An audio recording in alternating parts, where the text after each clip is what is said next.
আসসালামু আলাইকুম।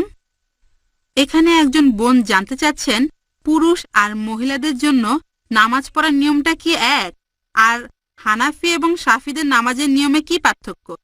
বোন, আপনি প্রশ্ন করলেন যে নামাজ পড়ার নিয়মটা পুরুষ আর মহিলাদের ক্ষেত্রে এক কিনা, শাফি আর হানাফির ক্ষেত্রে এক কিনা। আমাদের নবীজি মুহাম্মদ সাল্লাল্লাহু আলাইহি ওয়াসাল্লাম বলেছেন, এটা আছে সহিহ বুখারীতে, খণ্ড নম্বর 1।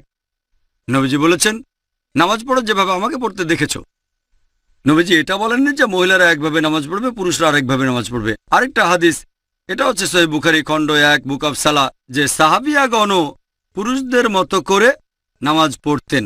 পুরুষ আর মহিলাদের নামাজ পড়ার জন্য আলাদা কোনো নিয়ম নেই। নামাজ পড়বেন সেভাবে যেভাবে নবীজি পড়তেন, সে আপনি পুরুষ হন বা মহিলা হন। আমি জানি বাজারে এরকম কিছু বই পাওয়া যায়, ইন্ডিয়া সহ সারা পৃথিবীতেই বিভিন্ন মতবাদের লোকজন বলে মহিলাদের জন্য নামাজ পড়ার নিয়মটা আলাদা আর পুরুষদের নামাজ পড়ার নিয়ম আলাদা। এরকম কোনো হাদিস নেই।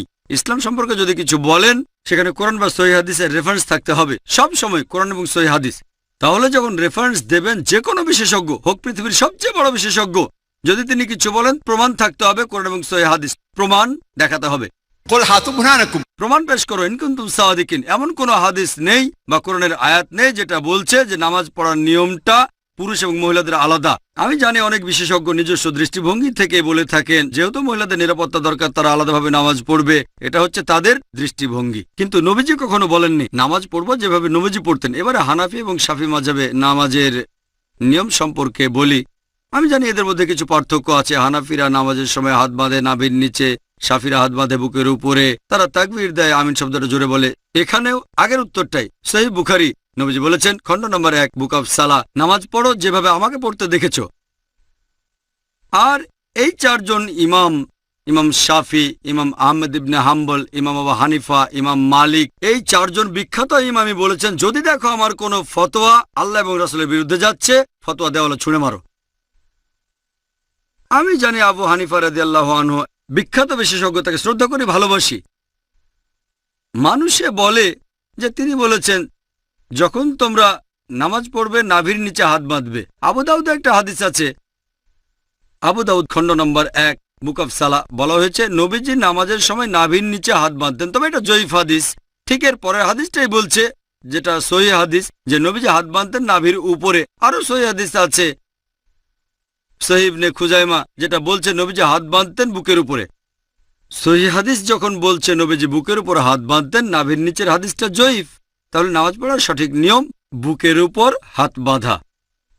তার মানে এই না যে ইমাম শাফির সব কথা ঠিক অথবা ইমাম আবু হানিফা তারা দুজনেই শান্তিতে থাকুন, তিনি ভুল। এরা সবাই বিখ্যাত বিশেষজ্ঞ, তাদের শ্রদ্ধা করি, তারা মহান আলেম। তবে আমরা বুঝতে পারছি না যে সেই সময়ে সব হাদিসই লিপিবদ্ধ হয়নি। আমাদের নবীজির জীবদ্দশায় কোরআন লিপিবদ্ধ হয়েছিল, এটা নিয়ে কোনো সন্দেহ নেই, নবীজির নিজস্ব তত্ত্বাবধানে। তবে হাদিস লিপিবদ্ধ করা হয়েছে নবীজির ইন্তেকালের 50 বছর পর, 100 বছর পর বা 150 বছর পরে। এই বিশেষজ্ঞগণ অনেক আগে এসেছেন, আর যেহেতু তাদের কাছে সবগুলো সহিহ হাদিস ছিল না, তারা তখন যে ফতোয়া দিয়েছেন সেগুলো তাদের তখনকার জ্ঞানের ভিত্তিতে।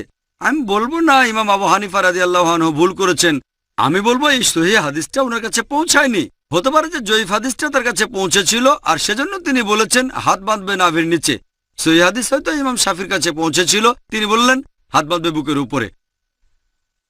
আবারও সহিহ বুখারী বলছে খণ্ড নম্বর 1 বুক অব সালাহ যে তাকবীর দিতে হবে। তাকবীর নবীজি বলেছেন, এমন না যে ইমাম শাফি বলেছেন তাই আমি এটা মেনে চলছি, কারণ আমার নবীজি বলেছেন।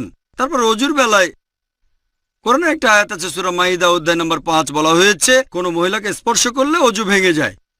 আরবি শব্দটা মাসা, মূল শব্দ লামাসা, মানে স্পর্শ করা। ইমাম শাফি রাদিয়াল্লাহু আনহুর মতে তিনি বলেছেন কোনো মহিলাকে স্পর্শ করলে অজু ভেঙে যায়। ইমাম আবু হানিফা বলেছেন যদি কোনো মহিলাকে স্পর্শ করে কোনো পুরুষ অজু অবস্থায় তাহলে অজু ভাঙে না। এখন কোরআনের আরবি শব্দটা হচ্ছে লামাসা, মহিলাকে স্পর্শ করলে অজু ভেঙে যায়। তবে মাসা শব্দটার অর্থ দুটো, একটা হচ্ছে সহবাস করা, আরেকটা হচ্ছে স্পর্শ করা। ইমাম শাফি রাদিয়াল্লাহু আনহু তিনি বলেছেন এটা স্পর্শ করা।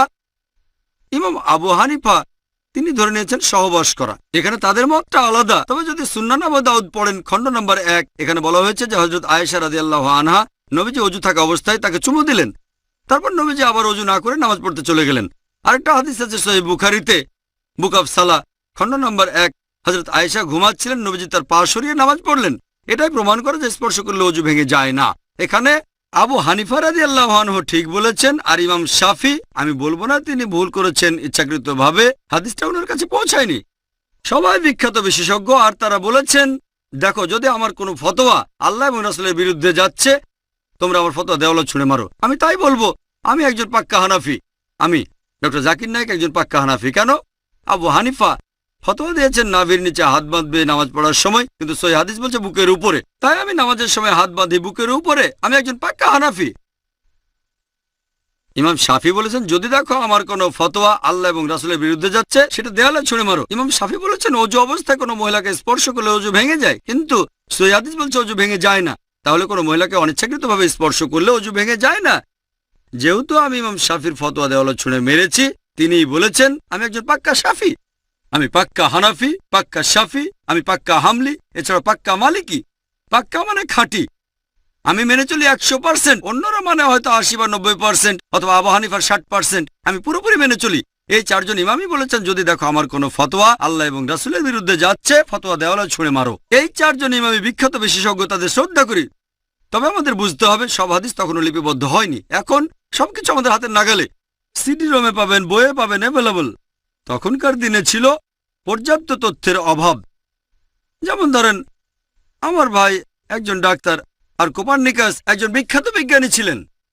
তবে বিজ্ঞানের ব্যাপারে কোপার্নিকাসের চেয়ে আমার ভাইয়ের জ্ঞান অনেক বেশি, আইনস্টাইনের চেয়েও। তবে আইনস্টাইন আরো মেধাবী ছিলেন। এখন বিজ্ঞান অগ্রসর হয়ে গেছে, তার মানে এই না যে আমার ভাই আইনস্টাইনের চেয়ে অনেক বেশি মেধাবী। আইনস্টাইন আমার ভাইয়ের চেয়ে অনেক বড় জিনিয়াস। তবে যেহেতু অনেক বছর পার হয়ে গেছে, আমার ভাই বিজ্ঞান সম্পর্কে তথ্য বেশি জানে, আধুনিক তথ্য বেশি জানে। তবে বেশি মেধাবী আইনস্টাইন, আইজাক নিউটন বা কোপার্নিকাস। যেহেতু বিজ্ঞান অগ্রসর হয়েছে, তাই আমরা একটু বেশি তথ্য জানি। এই চারজন ইমামও জিনিয়াস ছিলেন, তাদের ভালোবাসি, শ্রদ্ধা করি। তবে এখন অনেক কিছু লিপিবদ্ধ হয়েছে, আর আমাদের বুঝতে হবে আল্লাহ পবিত্র কোরআনে বলেছেন সূরা আল ইমরান অধ্যায় নম্বর 3 আয়াত 103, ওয়াতাসিমু বিহাবলিল্লাহি জামিআ ওয়া লা তাফাররাকু। তোমরা আল্লাহর রজ্জু শক্ত করে ধরো, পরস্পর বিচ্ছিন্ন হয়েও না। আমরা বিভিন্ন দলে ভাগ হব না। আর নামাজ পড়ার একমাত্র নিয়ম সেটা হানাফি, শাফি বা মালিকিদের নিয়মে না, হবে আমাদের নবীজির নিয়মে। আর ইমাম আবু হানিফা রাদিয়াল্লাহু আনহু, ইমাম শাফি রাদিয়াল্লাহু আনহু বলেছেন তোমরা যদি দেখো আমার কোনো ফতোয়া আল্লাহ এবং রাসূলের বিরুদ্ধে যাচ্ছে, আমার ফতোয়া দেওয়ালে ছুঁড়ে মারো। তাহলে পাক্কা হানাফি হিসেবে সহিহ হাদিসের কথা মেনে চলবেন, পাক্কা শাফি হিসেবেও আপনি সহিহ হাদিসের কথা মেনে চলবেন। তাহলে সত্যিকারের ইসলাম মেনে চলা হবে। আশা করি উত্তরটা পেয়েছেন।